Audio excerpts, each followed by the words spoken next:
Joining me now to discuss is ICE Deputy Director Madison Sheahan. Thank you so much for being with us, Deputy Director. I've seen this characterized already. I've seen it said that these two teenagers would be alive today if not for sanctuary policies. Is that a fair characterization?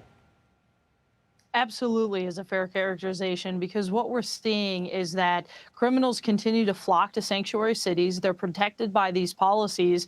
And when ICE goes to lodge a detainer on a criminal alien, they won't return those criminal aliens to our custody. And so then ICE has to go out into the community after they've been arrested to effectuate the arrest. In a situation like this, is somebody who's already been known to drinking and driving. They already have caused issues and problems, and we now see them cost 2 American lives because of that. Yeah. Help me understand this. It may be a remedial question, but what I don't understand is if you have an illegal immigrant in this country who's broken the law already, convicted of drunk driving in 2020, yes, okay, an interlocking device on your vehicle should be required, but that's required of an American citizen. Why are you still in America if you're an illegal immigrant who's been convicted of drunk driving? Absolutely. This is completely true. And what we've seen over the last 4 years are open border policies and ICE not being able to do their job to keep the American people safe. And so we'll continue to go after these criminal aliens. This is somebody who should have never been on the street in the first place.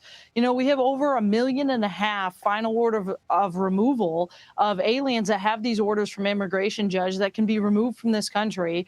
And ICE is continuing to go after that huge number of people that can be removed from this country. Right. That goes without saying you should be deported if you're an illegal immigrant in this country who hasn't even convicted a crime, but it should be a minimum threshold if you have been, and easy there access to deport someone. By the way, the House passed a bill to do exactly what you and I are talking about, deport illegal immigrants convicted of driving under the influence. Back in June, 160 Democrats voted against that measure. And I just can't.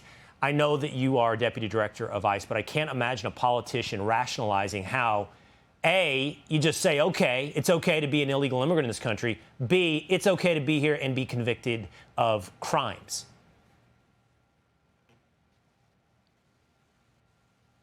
You're absolutely correct. I think it's an unrealistic expectation that ICE should just let these criminals out into our communities. And Trump was elected with a mandate to keep the American people safe and put the American people first. And with President Trump's leadership and Secretary Noem's leadership, the men and women of ICE are able to go out to do their job and effectuate these arrests on illegal criminal aliens who wreak havoc on our communities. And you know what? That word mandate, which I appreciate you using that mandate, but sometimes it can be a political euphemism for saying it's exactly what's wanted by the people of America. They do not want. We have enough problems in our own country with crime and drunk driving. We don't need to import it as well from illegal immigrants. Thank you so much for being with us, Deputy Director. Thank you. Hey, Sean Hannity here. Hey, click here to subscribe to Fox News YouTube page and catch our hottest interviews and most compelling analysis. You will not get it anywhere else.